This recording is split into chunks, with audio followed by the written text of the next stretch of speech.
Hello students, last class में हम लोगों ने शुरू किया है न्यू यूनिट को।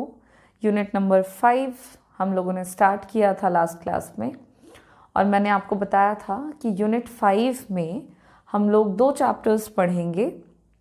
पहले चैप्टर में यूनिट 5 जिसका नाम था डेवलपमेंट एक्सपीरियंस, जो कि हम देखेंगे फ्रॉम 1947 टू 1990।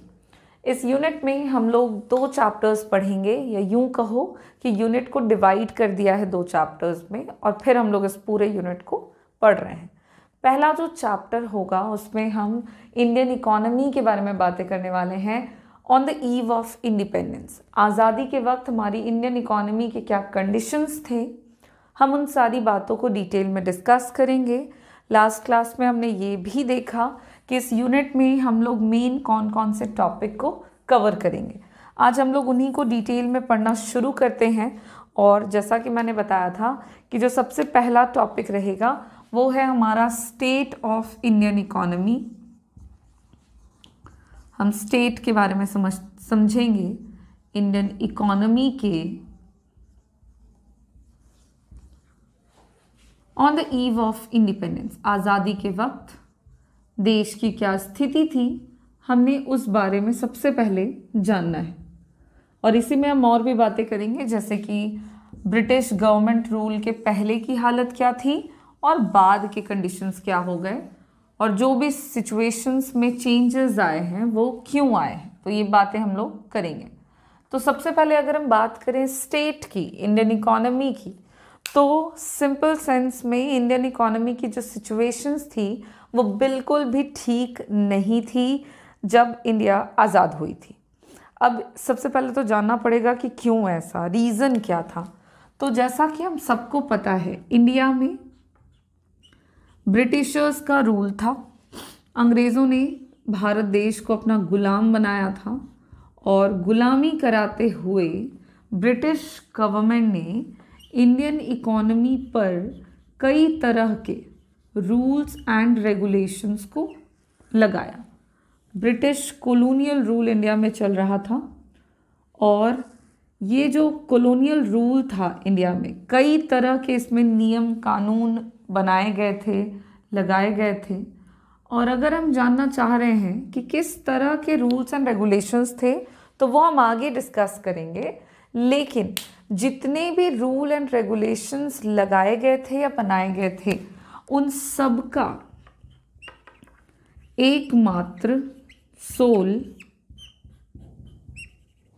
पर्पस, एकमात्र उद्देश्य ये था कि अंग्रेज चाहते थे कि वो इंडियन इकोनॉमी को, वो इंडिया को सप्लायर बनाना चाहते थे। सप्लायर मतलब एक्सपोर्टर भी कह सकते हो तुम। इंडिया को सप्लायर बनाना चाहते थे रॉ मटेरियल्स का। जितने भी रूल एंड रेगुलेशंस बनाए गए थे या लगाए गए थे, उन सब के पीछे का एकमात्र कारण था कि इंडियन इकोनॉमी को सप्लायर बना दिया जाए रॉ मटेरियल्स का, और इंडिया में एक्सपोर्ट तो हो जाएगा रॉ मटेरियल का, और इंडिया को इंपोर्टर बना दिया जाए। सप्लायर के जगह पे अगर आप यहाँ पे एक्सपोर्टर भी बोलोगे तो वही बात होगी। इंडिया को वो इंपोर्टर बनाना चाहते थे फाइनल गुड्स का। ये एकमात्र उद्देश्य था कि अंग्रेज़ों ने हमारे देश में कई तरह के नियम कानूनों को लागू कर दिया था, और हमसे ज़बरदस्ती उन सारे रूल्स एंड रेगुलेशंस को फॉलो कराया जाता था। ये जो इंडिया को एक्सपोर्टर बनाया जा रहा था रॉ मटेरियल का, और इंपोर्टर बनाया जा रहा था फाइनल गुड्स का, ये इसलिए ताकि ब्रिटेन की इकोनॉमी में, ब्रिटेन की इकोनॉमी में जो इंडस्ट्रियल बेस है, इंडस्ट्रियल सेक्टर का जो डेवलपमेंट है, वो धीरे धीरे क्या हो सके, बढ़ सके। अब यहाँ पे हम कुछ कुछ बातों को समझेंगे। बहुत सारे इकोनॉमिस्ट का दावा है कि अगर कोई भी इकॉनमी डेवलप होना चाहती है तो उसे अपने देश में औद्योगिक क्षेत्र को बढ़ावा देना चाहिए, मतलब इंडस्ट्रियल सेक्टर के डेवलपमेंट को प्रमोट करना चाहिए।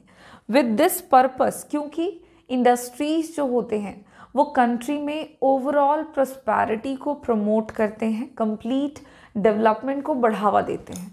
और इसी वजह से ब्रिटेन की इकॉनमी को भी अपने नेशन को, अपने देश को डेवलप बनाना था।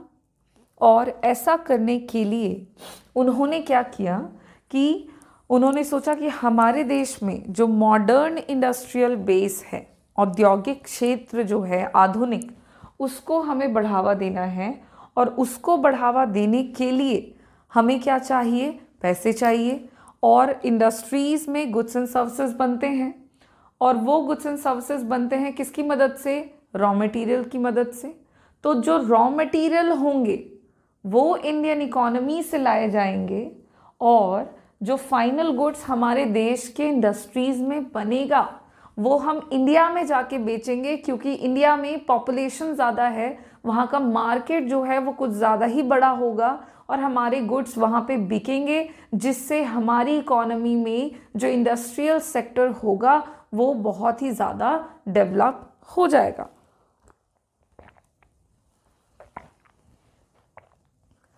अब इस एकमात्र उद्देश्य को पूरा करने के लिए ब्रिटिशर्स ने हमारी इकोनॉमी में कई तरह के रूल्स एंड रेगुलेशंस लगाए, बनाए, एंड काफ़ी हद तक उन्होंने हमारी इकोनॉमी को अपने पर्पस के लिए यूज़ किया, या कहें एक्सप्लॉइट किया, जिससे हमारे इकोनॉमिक कंडीशंस जो थे वो कम्प्लीटली डिस्ट्रॉय हो गए, या कम्प्लीटली उनमें काफ़ी बुरे तरीके का चेंज देखने को मिला। अगर हम बात करें कि अंग्रेज़ों ने हमारी इकोनॉमी में रूल्स एंड रेगुलेशंस क्यों बनाए, मतलब बिफोर क्या कंडीशंस थे?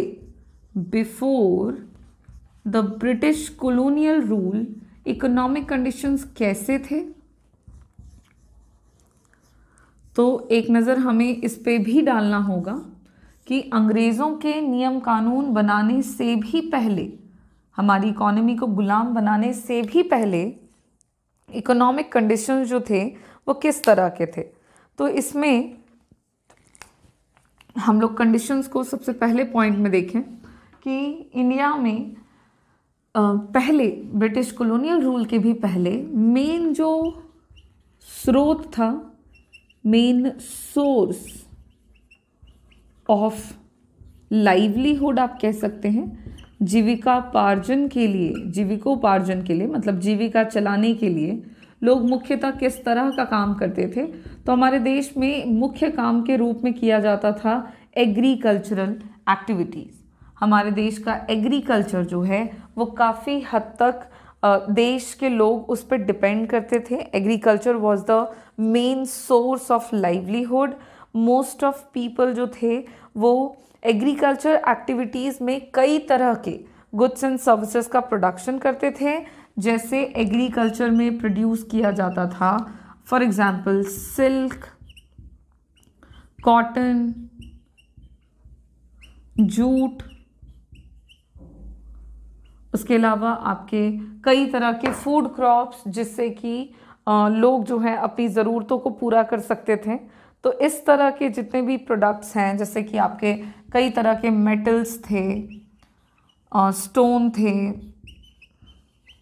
एक्सेट्रा, इस तरह की चीज़ें जो हैं वो इंडिया में प्रोड्यूस की जाती थी, या कह सकते हो कि इस तरह के वर्क में लोग लगे हुए थे। ये सारे प्रोडक्ट्स जो हैं इनकी क्वालिटी अच्छी हुआ करती थी, जिसकी वजह से इन सारे प्रोडक्ट को काफ़ी हद तक ऑल ओवर कंट्री में, जितने भी ऑल ओवर कंट्री में ही नहीं बल्कि पूरी दुनिया में इन सारे प्रोडक्ट को काफ़ी हद तक प्रेज़ किया जाता था, आप कह सकते हैं। लोग जो हैं वो इस तरह के प्रोडक्ट को इंडिया से इंपोर्ट करते थे। तो इंडिया जो है वो ऐसे प्रोडक्ट को विदेशों में बेचता भी था, जिससे कि हमारी इकोनॉमिक कंडीशंस जो हैं वो काफ़ी बेहतर थे। मतलब as compare to British colonial rule तो काफ़ी बेहतर थे, क्योंकि इन प्रोडक्ट्स ने काफ़ी हद तक वर्ल्ड वाइड मार्केट रेप्यूटेशन हासिल किया था। इंडिया में लोग एग्रीकल्चरल एक्टिविटी के अलावा थोड़ा बहुत और काम करते थे, जिसमें लोग हैंडीक्राफ्ट्स जो है उस तरह के कामों में लगे हुए थे। क्राफ्ट्समैनशिप में लोग ज़्यादातर और इंगेज हुआ करते थे, जिसमें हस्तशिल्प, हस्तकला से संबंधित कई तरह के गुड्स एंड सर्विसेज बनाए जाते थे। और ये क्राफ्ट्समैनशिप से रिलेटेड जितने भी प्रोडक्ट्स बनते थे वो सारे प्रोडक्ट को विदेशों में, मतलब कि दूसरे देशों में एक्सपोर्ट किया जाता था, क्योंकि बाकी के देश के लोग इस तरह के प्रोडक्ट को परचेज करते थे, जिससे हमारे इकोनॉमी की जो स्थिति थी वो काफ़ी शांतिपूर्ण तरीके से चल रही थी।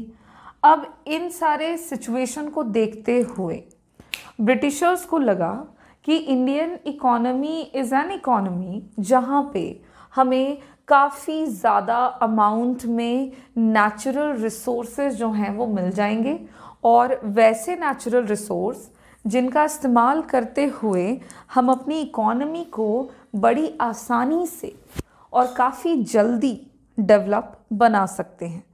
तो इसी वजह से ब्रिटिशर्स ने इंडियन इकोनॉमी को अपना गुलाम बनाते हुए इंडिया में कई तरह के रूल्स एंड रेगुलेशंस बनाए, जिसके थ्रू उन्होंने ये काम किया कि इंडिया के जितने भी रॉ मटेरियल्स थे, एग्रीकल्चर सेक्टर पे बेस्ड जितने भी प्रोडक्ट्स थे, उनको उन्होंने अपनी इकोनॉमी में पहुंचाना शुरू किया। अपने नेशन में उन्होंने उन सारे प्रोडक्ट्स को हम लोगों से ज़बरदस्ती सप्लाई कराना शुरू कर दिया, ताकि जो ब्रिटेन की इकोनॉमी है वहाँ पे रॉ मटेरियल्स की कमी ना हो। और अगर हम बात करें ड्यूरिंग द ब्रिटिश रूल क्या स्थिति थी, तो ड्यूरिंग ब्रिटिश रूल इन सारी चीज़ों को देखते हुए ब्रिटिशर्स इंडिया में अट्रैक्ट हुए, और उन्होंने ऐसी पॉलिसी और इस पर्पस के साथ कई तरह के पॉलिसी एंड प्लानिंग को हमारी इकोनॉमी में इम्प्लीमेंट कर दिया। After the implementing so many policies and rules by the Britishers, Indian economic conditions को काफ़ी ज़्यादा नुकसान उठाना पड़ा। और किस तरह का नुकसान उठाना पड़ा तो ये देखें, तो इंडिया में ज़बरदस्ती हमें रॉ मटेरियल्स को एक्सपोर्ट करना पड़ता था। रॉ मटेरियल्स के तौर पर हम सिल्क बेच रहे थे। सिल्क का जैसे रॉ मटेरियल में क्या, तो सिल्क हो गया आपका, कॉटन हो गया, जूट हो गया, उसके अलावा आपके प्रोडक्ट हो गए जैसे कि वूल हो गया आपका। आफ्टर दैट कई तरह के मेटल्स हो गए, इंडिगो हो गया। इस तरह के प्रोडक्ट्स को इंडिया से एक्सपोर्ट कराया जाता था, और फाइनल गुड्स के तौर पर इंडियन इकोनॉमी में परचेज किया जाता था सिल्क क्लोथ्स को। सिल्क से बने हुए कपड़े हम परचेज करते थे, वुलन क्लोथ्स को हम परचेज करते थे। इतना ही नहीं, कॉटन क्लोथ्स को भी हम परचेज कर रहे थे। तो जो फाइनल गुड्स थे उनको हम परचेज कर रहे थे, और जो रॉ मटेरियल्स थे उनको हमें सप्लाई करना पड़ता था, एक्सपोर्ट कर देना पड़ता था। इन सारे रूल्स एंड रेगुलेशन से इंडियन इकोनॉमी के डेवलपमेंट पर काफ़ी बुरा असर पड़ा, और धीरे धीरे समय के साथ इंडिया, जिसका मार्केट वर्ल्ड वाइड मार्केट में काफ़ी हद तक रेपुटेशन था कि इट इज़ एन इकोनॉमी जो कि रिच है बाय देयर रिसोर्सेज, तो वो रेपुटेशन धीरे धीरे चेंज हो गया और इकोनॉमी में एक कंप्लीट चेंज देखने को आया कि हम कंप्लीटली सप्लायर के तौर पर नज़र आने लग गए रॉ मटेरियल्स के, और एक तरह से इंपोर्टर के तौर पर नज़र आने लग गए फाइनल गुड्स के। इतना सब होने के बाद भी ब्रिटिशर्स ने एक तो हमारे सारे रिसोर्सेज को उन्होंने ख़त्म कर दिया, और जब उन्होंने सारे रिसोर्सेज वगैरह हमारी इकोनॉमी से धीरे धीरे करके वो रिड्यूस करते चले गए, एक्सप्लॉइट करते चले गए, आफ्टर दैट ब्रिटिशर्स ने हमारी इकोनॉमी में नेशनल इनकम या हम बात करें कि देश की क्या कंडीशंस है उससे रिलेटेड किसी भी तरह की कोई भी सिंसियर अटेम्प्ट नहीं किया, या हम कहें कि किसी भी तरह का कोई स्टेप फॉलो नहीं किया for the development of Indian economy. और इतने सारे रूल्स एंड रेगुलेशंस के बाद इंडिया का जो फीचर था वो बिल्कुल बदल गया। और जब इंडियन इकोनॉमी आज़ाद हुई तो उसकी विशेषताएं कुछ इस प्रकार थी कि वो एक कॉलोनियल इकोनॉमी के तौर पर नज़र आ रहा था। कॉलोनियल इकोनॉमी हम इंडिया को इसलिए कह रहे हैं क्योंकि ब्रिटिशर्स ने काफ़ी लंबे समय तक इंडियन इकोनॉमी को अपना गुलाम बना के रखा हुआ था, और उसके कारण जब इंडिया आज़ाद हो भी गई तब भी इंडियन इकोनॉमी में किसी भी तरह का कोई चेंज नहीं हुआ, सडन चेंज नहीं हुआ, बिकॉज़ काफ़ी लंबे समय से इंडिया में ब्रिटिशर्स का रूल चल रहा था, जिसकी वजह से हमारी इकोनॉमी एक कॉलोनियल इकोनॉमी, एक गुलाम देश के रूप में नज़र आ रही थी। सिर्फ कॉलोनियल इकोनॉमी ही नहीं बल्कि और फीचर्स है इसके, जैसे कि semi feudal economy. Indian economy जो थी आज़ादी के वक्त में एक सेमी फ्यूडल इकोनॉमी के तौर पर नज़र आ रही थी। सेमी फ्यूडल, फ्यूडल का मतलब होता है जमींदार, सामंतवाद। सामंतवाद का मतलब हो गया जमींदार, जैसा कि मैंने बताया। आप इसको ऐसे समझो कि इंडिया में ब्रिटिशर्स के रूल के दौरान जमींदारों ने भी हमारे देश के गरीब किसानों पर या देश के जो पुअर सेक्शन वाले लोग थे उन पर काफ़ी अत्याचार किया था, जिसकी वजह से हमारी इकोनॉमी अर्ध जमींदारी प्रथा में फंसी हुई दिखी, क्योंकि हमारी इकोनॉमी ना ही कम्प्लीटली ज़मींदारों के कंट्रोल में थी और ना ही कम्प्लीटली कैपिटलिस्टिक यानी कि पूंजीपतियों के हाथों में थी। तो इसकी वजह से जब हम आज़ाद हो गए तो वो एक बटी हुई सी अर्थव्यवस्था के रूप में नज़र आ रही थी। मतलब एक सेमी फ्यूडल इकोनॉमी थी, कहीं कहीं पर जमींदारी प्रथा कुछ ज़्यादा ही थी, कहीं कहीं पर पूंजीवादियों का आधिपत्य था, और इस तरह से हमारी जो अर्थव्यवस्था है वो एक अर्ध जमींदारी प्रथा में फंसी हुई नज़र आई। और इसीलिए भी हम इंडिया के फीचर्स में इस पॉइंट को इंक्लूड करते हैं कि इंडियन इकोनॉमी जो है वो आज़ादी के वक्त एक सेमी फ्यूडल इकोनॉमी के रूप में दिखी।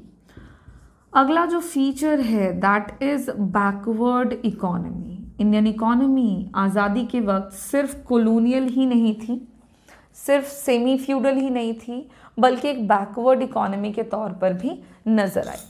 अगर हम बात करें बैकवर्ड इकोनॉमी की,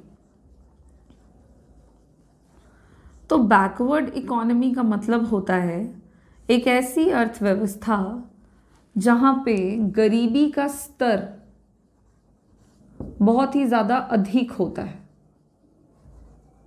मतलब गरीबी जहाँ पे चरम सीमा पे हो उस तरह की इकोनॉमी को हम बैकवर्ड कहते हैं। हमारे देश के लोग गरीब थे, गरीबी की वजह से उनका पर कैपिटा इनकम जो है वो काफ़ी हद तक कम था। पर कैपिटा इनकम के कम होने से उनका जो स्टैंडर्ड ऑफ लिविंग है वो बहुत ही ज़्यादा कम था। स्टैंडर्ड ऑफ लिविंग कम रहने से उनका जो हेल्थ का कंडीशन है वो बहुत हद तक पुअर था। लोगों का डेथ रेट बहुत हाई था, लोगों में का बर्थ रेट जो है वो भी बहुत हाई था। तो इस तरह की सिचुएशंस देखने को मिल रहे थे। पॉवर्टी के कारण लोगों के पास जॉब नहीं था, दे वर अनएम्प्लॉयड। तो इस तरह की तमाम जो फीचर्स एक बैकवर्ड इकोनॉमी के होते हैं वो सारे फीचर्स इंडियन इकोनॉमी के थे जब इंडिया आज़ाद हुई थी। और अगर हम बात करें कि ये हमें कैसे पता चल रहा है, तो ब्रिटिशर्स ने, जैसा कि मैंने पहले ही बताया कि ब्रिटिशर्स ने इंडियन इकोनॉमी के डेवलपमेंट के लिए किसी भी तरह का कोई सिंसियर अटेम्प्ट नहीं किया था।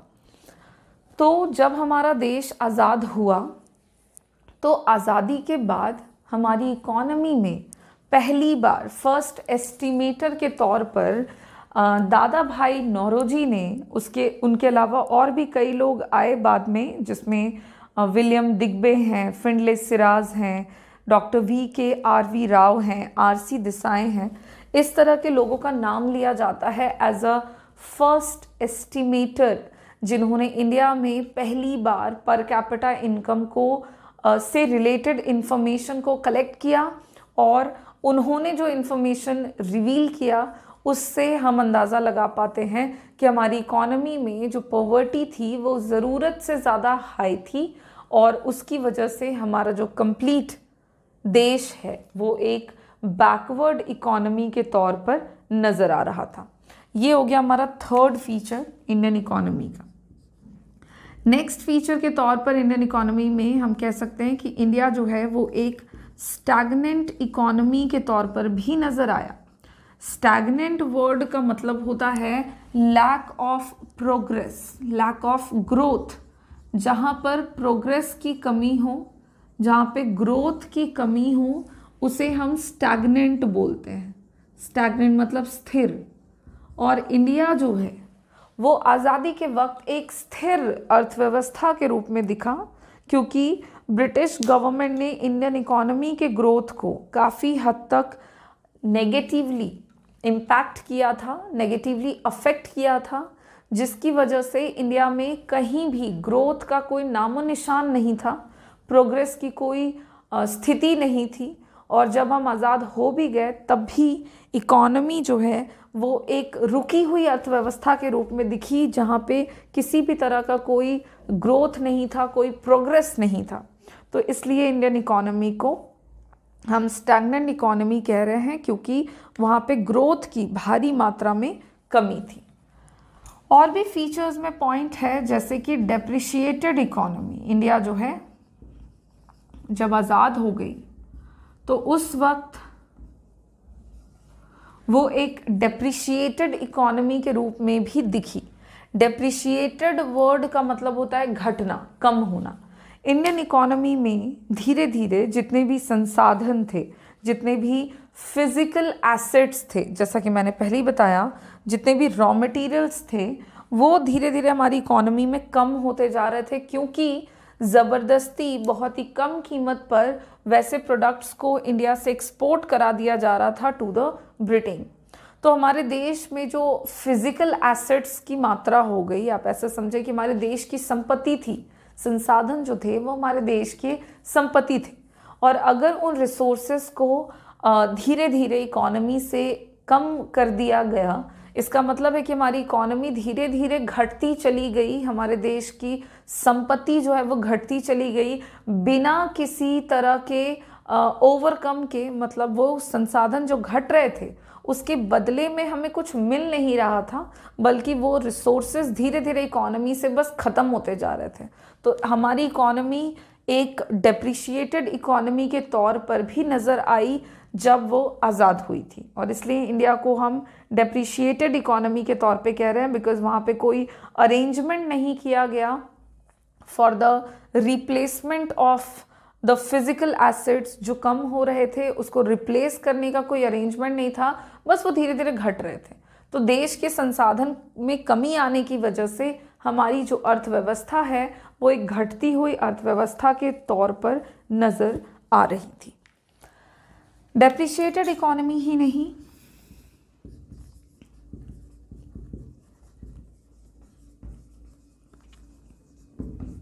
बल्कि इंडियन इकॉनमी डिसइंटीग्रेटेड इकॉनमी के तौर पर भी नज़र आई। डिसइंटीग्रेटेड का मतलब होता है बटा हुआ होना, टुकड़ों में बटा हुआ होना। तो हमारी इकॉनमी को जब अंग्रेज़ों ने आज़ाद कर दिया 1947 में, तो आज़ादी के वक्त पर इंडियन इकॉनमी जो है वो सिर्फ आज़ाद ही नहीं हुई थी, बल्कि उसका बंटवारा भी हो गया था। पहले हमारी इकोनॉमी जो है वो काफ़ी बड़ी अर्थव्यवस्था थी, क्योंकि बहुत बड़ा एरिया था हमारा। फिर जब ब्रिटिशर्स ने इकोनॉमी को फाइनली आज़ाद किया, फ्री किया, तो उसके बाद उन्होंने इंडियन इकोनॉमी को डिवाइड भी कर दिया इनटू डिफरेंट कंट्रीज़ में, जैसे इंडिया पाकिस्तान कर दिया, इंडिया बांग्लादेश कर दिया। तो इकोनॉमी का धीरे धीरे विभाजन हो गया, अर्थव्यवस्था धीरे धीरे बट गई। तो ये भी एक इंडियन इकोनॉमी के फीचर्स में इंक्लूडेड है कि हमारी इकोनॉमी एक डिसइंटीग्रेटेड इकोनॉमी के तौर पर नज़र आई during the British colonial rule.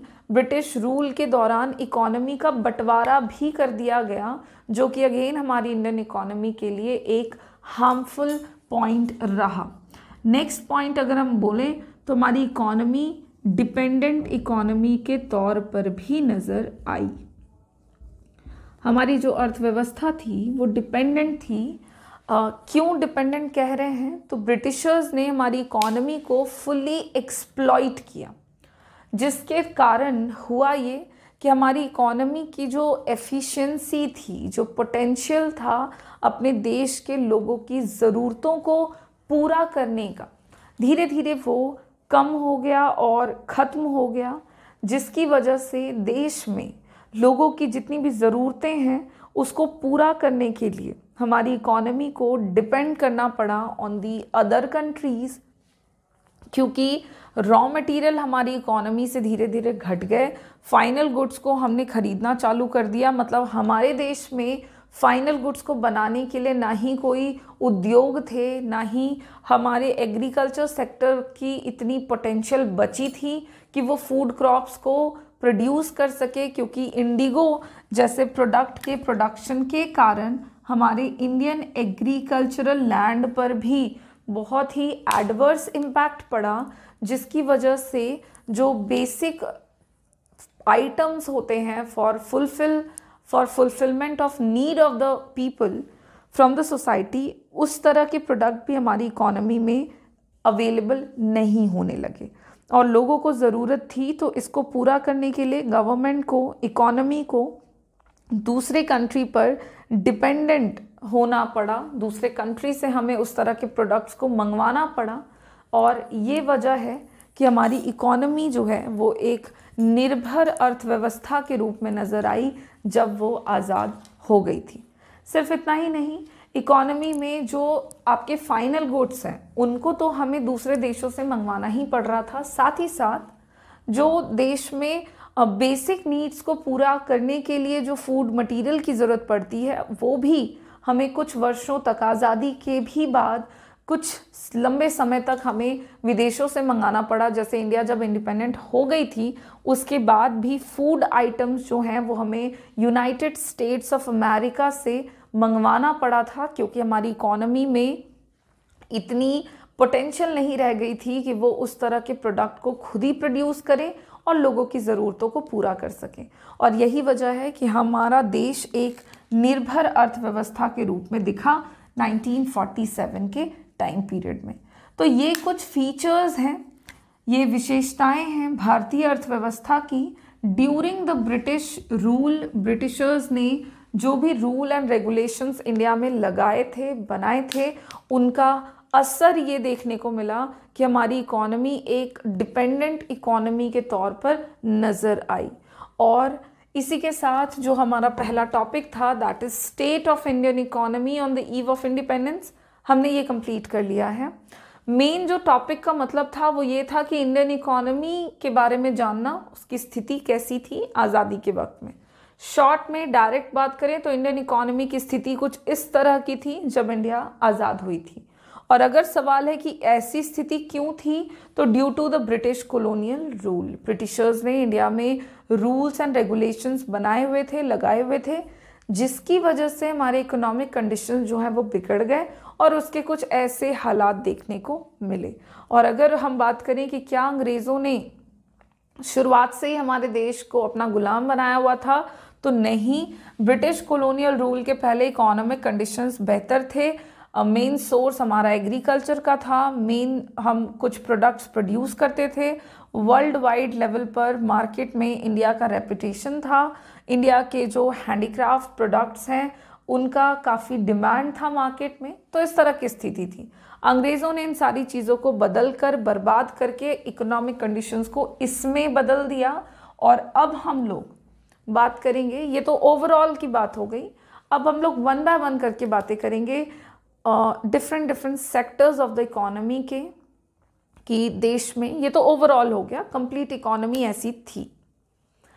अब बातें करेंगे कि चूँकि देश में इम्पॉर्टेंट सेक्टर्स होते हैं, जैसे एग्रीकल्चर हो गया, इंडस्ट्रियल हो गया, तो उन सारे सेक्टर्स की वन बाय वन करके डिटेल में जानकारी लेंगे कि जैसे एग्रीकल्चर सेक्टर है तो उसके क्या कंडीशंस थे ब्रिटिश रूल के दौरान, और जो भी कंडीशंस थे उसके कारण क्या रहे, क्यों वैसे कंडीशंस थे इंडिया के एग्रीकल्चर सेक्टर की, या हम बातें करेंगे इंडस्ट्रियल सेक्टर के बारे में।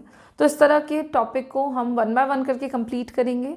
तो हमारा जो अगला टॉपिक होगा वो होगा agriculture sector on the eve of independence, और वो टॉपिक हम अपने नेक्स्ट क्लास में शुरू करेंगे। आज के क्लास में हम इतनी बातें रहने देंगे जो कि अब थी कंप्लीट इंडियन इकोनॉमी के बारे में। Thank you.